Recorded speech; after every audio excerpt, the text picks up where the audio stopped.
Mon troisième livre. Le premier, c'était Contingence sine qua non, des nouvelles, 200 pages aux éditions Baudelaire.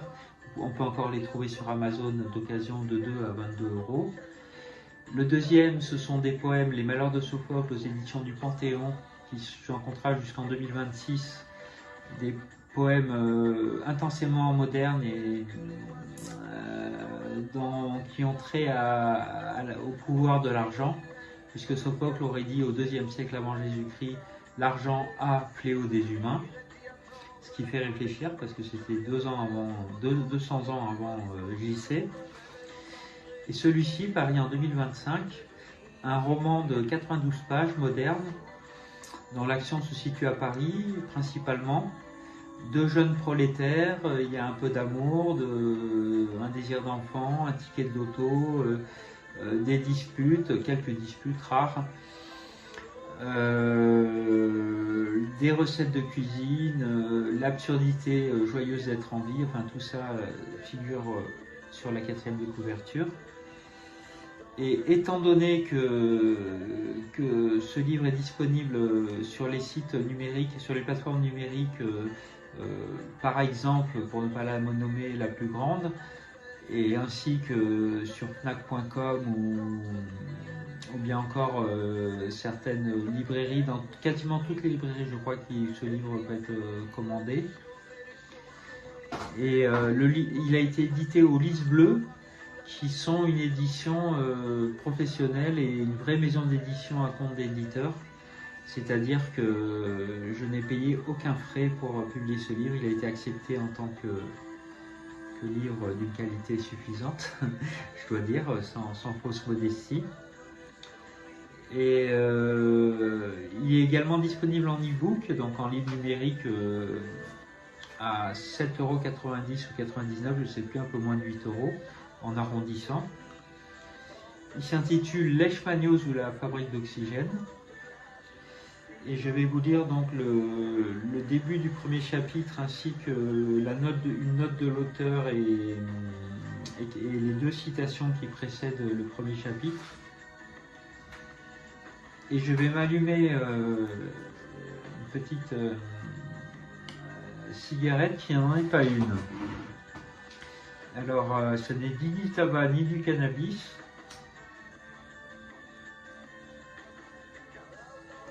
Ni même cet horrible shit dont on ne sait même pas ce qu'il y a dedans. Mais ce sont des plantes qui sont très agréables à fumer le soir. Elles peuvent également être consommées en décoction de tisane. J'ai trouvé ça miraculeusement. Enfin, j'ai été aidé par beaucoup de gens parce que personne ne s'est créé lui-même, je pense, à partir de rien, ex nihilo. Et je ne vous dirai pas de quelle plante il s'agit, mais soyez curieux, rendez-vous en herboristerie, posez des questions, et vous verrez comment arrêter de fumer tout en trouvant une alternative sympa et qui vous fait passer des bonnes nuits. Nos belles différences, j'y apprendre à me taire, et tes larmes de retenir dans cet autre Finistère. Bon, je me lance dans la lecture.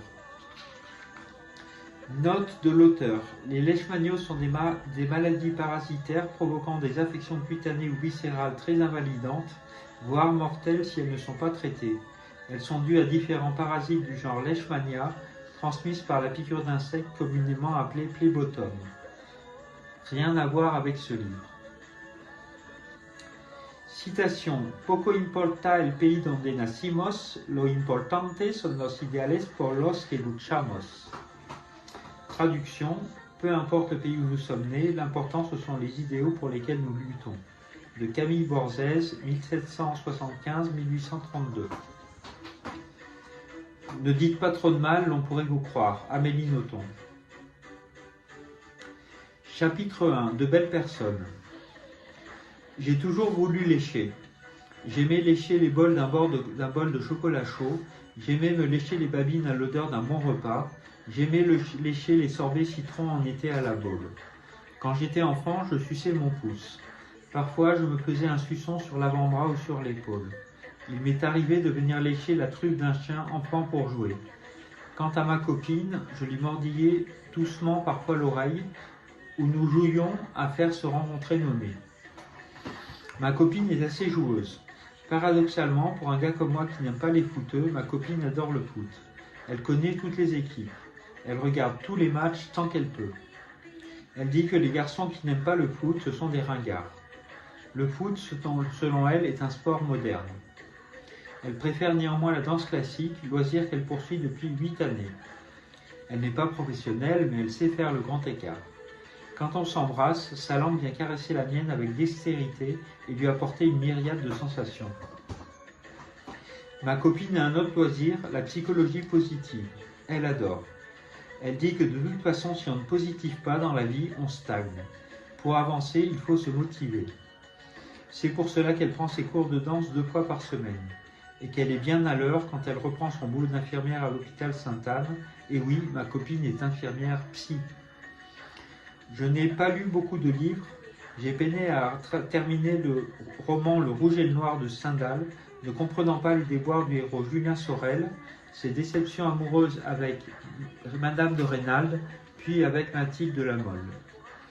J'ai lu un putain de bouquin de ce fameux écrivain, le maître du suspense et de l'angoisse. J'ai nommé Stephen King. Son livre, c'était Charlie. Dire qu'en 2015, le journal Charlie a été victime d'un crime odieux et que l'héroïne de ce roman est une petite fille innocente, précisément nommée Charlie, ça fait réfléchir. Ma copine a lu l'intégrale de Hegel et tout Proust. C'est dire si elle est calée. La louve lève ses louveteaux lorsqu'elle leur donne la tétée. Ma copine ne m'a jamais donné la tétée, mais nous avons fait des choses intéressantes. Dire que l'on s'intéressait à tout serait exagéré. On s'intéressait à beaucoup de choses. On aimait la vie, on était passionnés, on était jeunes et plein d'idéaux. C'est comme ça la jeunesse, c'est comme ça. Ça ne peut pas changer. Il n'y a rien à y faire. Quelque part, c'était écrit ou dit quelque part. C'est le destin. Ceci a été et donc sera. Les chiens ne font pas des chats.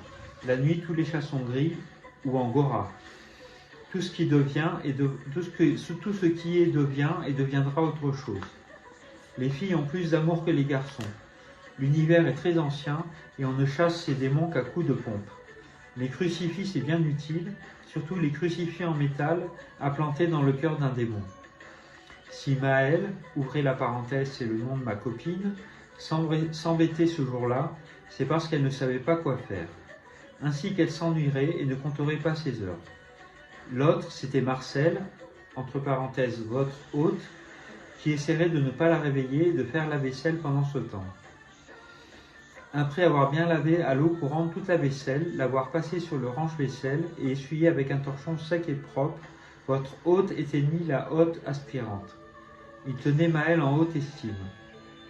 Que n'avait-elle pas fait pour lui? Tout ou presque. Elle l'avait encouragé, pouponné, engueulé, calmé, apaisé, rassuré, questionné. Elle lui faisait des sourires pour qu'il n'ait plus le cœur gros, et qu'il se mette à aimer le football, bonté divine. Elle était d'une présence rassurante. Elle était une irremplaçable alliée. Peut-être un jour ils se marieraient, mais pour l'instant il n'en était pas question, ils étaient encore jeunes, et on a bien toute la vie devant soi quand on est jeune, n'est-ce pas? Le père de Maëlle était dentiste à la retraite.